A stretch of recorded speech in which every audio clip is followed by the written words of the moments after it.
Yeah, I mean, we kind of put ourselves, we try to have that reality talk, and we kind of put ourselves in that situation. Getting 3 losses in the league, you can't have any more. So that pressure, and we talk about pressure is a privilege. That means there's a certain expectation for you. So, those are things, we did the same thing when we had to get on a plane to go to Normal, Illinois. And we knew how important, we had to get a win there. And so, our kids are used to that pressure. But, for us, we put ourselves in that situation. Now we got to dig ourselves out. When you're playing well and you don't end up with the win, that's happened a couple times this season. Is it discouraging for the guys, or do they kind of get confidence from that, knowing that they can hang and beat anybody in the country with the way they're playing? It's disappointing. When you have to go into that locker room and look your guys in the face, it's disappointing because you have that regret that, gosh, you're so close, that you beat yourself. And, when you play in North Dakota State on the road in the Fargo Dome, you can't beat yourself. And, when you make that mistakes, you got to respond too. Like, mistakes are going to happen in a football game. And, perfect scenario for us of just kind of what our team is like was probably when Flash fumbled, okay? Bad turnaround. But what did Flash do the next time he touched the ball? Most kids probably would have fair caught, let the ball go through the end zone. Not him.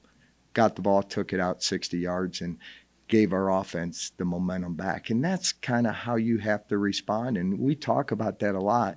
In those football games, the one thing North Dakota State's always done, it's right there before half that the swing of the game and the momentum changes for them because teams make mistakes and they can never recover. So, yeah, but you get tired of just learning from those mistakes and learning from a loss. Now we got to take what we've had. It's been a tough road, learn from it, and now we got to put it all together. And it's November, and we cannot afford to make those mistakes the rest of the season, and especially Saturday.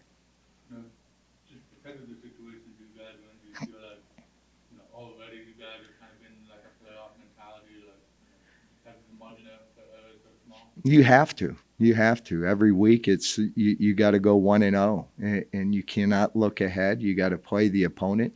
It's a faceless opponent. You got to make sure that your guys are ready, that we prepare, we practice.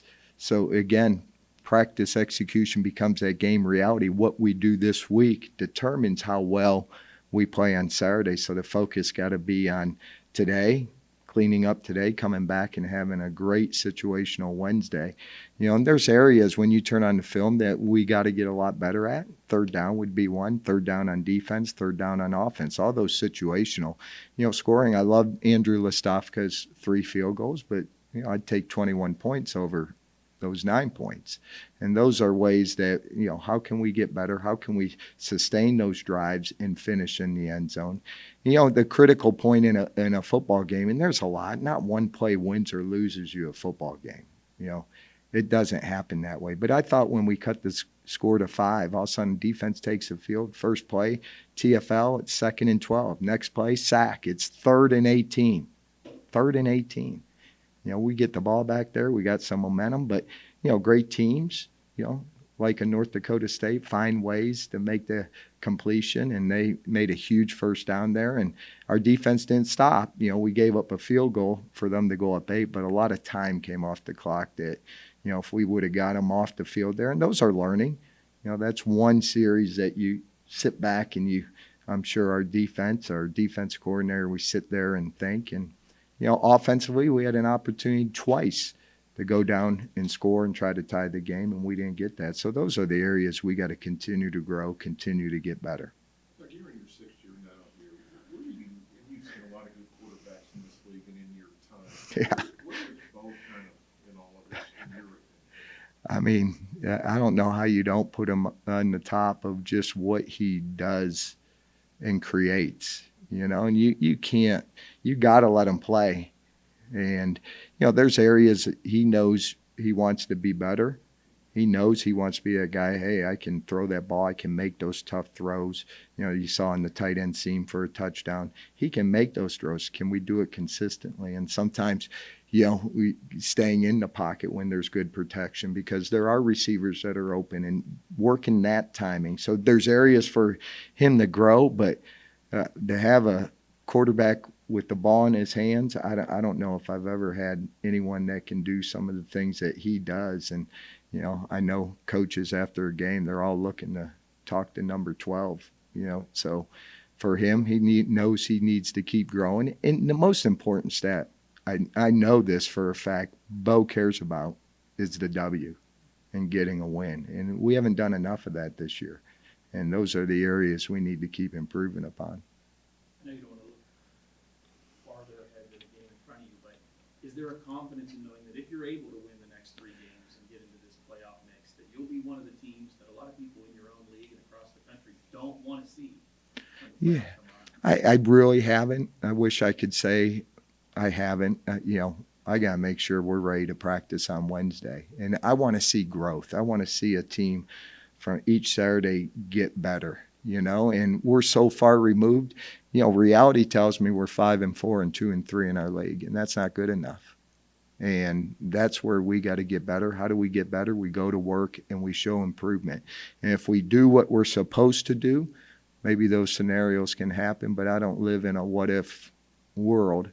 We got to make sure we have a great practice tomorrow, great preparation, get ourselves ready on Saturday to go play a game that we know, we got to walk off. When we walk off the field, the scoreboard's got to favor us. Big time what kind of challenges Southern Illinois presents you guys on those kind A lot. I mean, they're explosive. They always are. I mean, this has been, crazy games we've had with them. The last 3 years, you can look at the craziness in those games. And, they have, I think one of the best running back rooms you're going to see. Those guys can now run the football. They got a quarterback that does what Bo does, can run, can pass, can create. They got an offensive line that can block. And defensively, they went to a new defense this year, more of a 4 down, and I think they're strong up front. They got big guys in the middle, just like a Missouri Valley team. They got solid linebackers that, Bohannon, I feel like we've been going against him for quite a while. And then they got skill on the perimeter at corner, safety, and at the wide receiver room. So they got a lot of guys that can hurt you. They're always going to be explosive. They'll switch it up. They can go tempo, up the speed.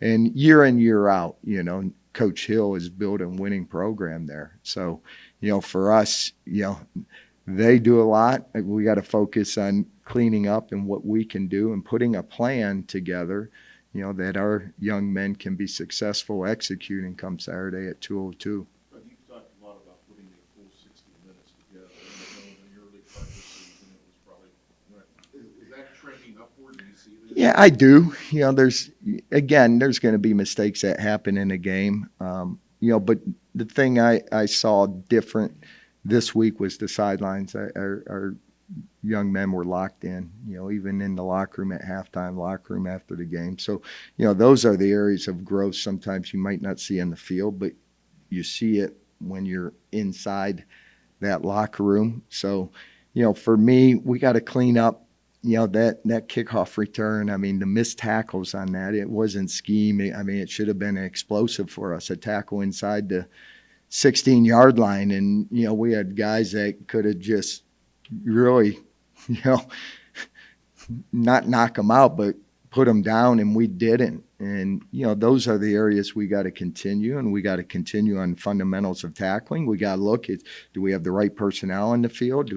When defensive guys are playing 70 reps, you try to give them not to be on every special team, but all of a sudden when that happens, they're all volunteering and want to run down and kickoff. And, so we're looking at all that, how we can shore up, because it's a third of the game. And, we've been hurt too many times in certain situations, and that's something that we got to self-assess and we continue to work on. So I think once we put those pieces together, because we got great kickers. I still think we have one of the best punters in the country, if not the best. Maybe the stats don't show this year. And Andrew Listofka, I mean, just been incredible for us. So we got to put it all together, which we haven't yet. You guys have faced a number of dual threat quarterbacks this year, against South Dakota State, against Illinois State, and last week against North Dakota State. Do you feel like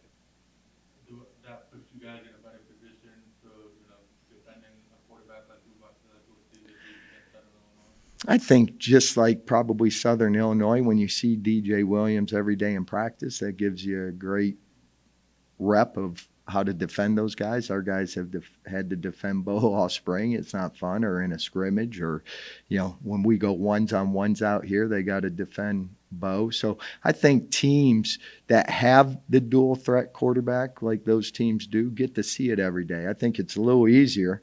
If you had a drop back passer that couldn't run, I think it'd make it a little bit more difficult. But, just the discipline, the attention to detail that it takes when you play against players like DJ Williams. I mean, you got to be on it for 60 plus, because if you're not, they're going to hurt you. And that's the one thing we got to make sure is not give up explosive plays on the perimeter to receivers or in their run game. You watch Indiana State, I mean, their tailback hits it first play of the game for about 60, gets tackled inside the red zone, and it's off and running. So they present a lot of challenges, and, we got to find a way to improve our discipline and our fundamentals to defend them. What do you guys think, Dan, health-wise at this point in the season? I mean, everybody banged up a little bit, but. Yeah. And I'll talk about a guy. How about Matt Keeley? Matt Keeley was a walk-on from Niles McKinley High School. We gave him a scholarship last year. Made his first career start at center, and played every snap Saturday against North Dakota. How about your first game as a starter against North Dakota State? Couldn't be more proud. And, we try to tell our young men, attrition's going to happen, but are you ready for your opportunity? And Matt Keeley stepped up, played a tremendous game. And, we have guys in our program that, are you ready? And we talk about that. Hey, are you preparing that when your opportunity comes, you're going to make the most of it? Matt Keeley made the most of it, and couldn't be more proud than him. As we go in, there's always going to be attrition here late.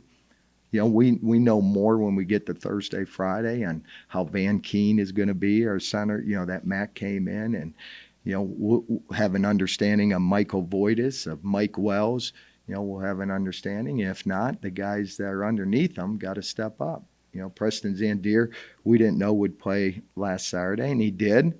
But we had Graydon Rollins ready to go if he didn't play. So you always got to be preparing for that this late in the season. That's where having depth can help you.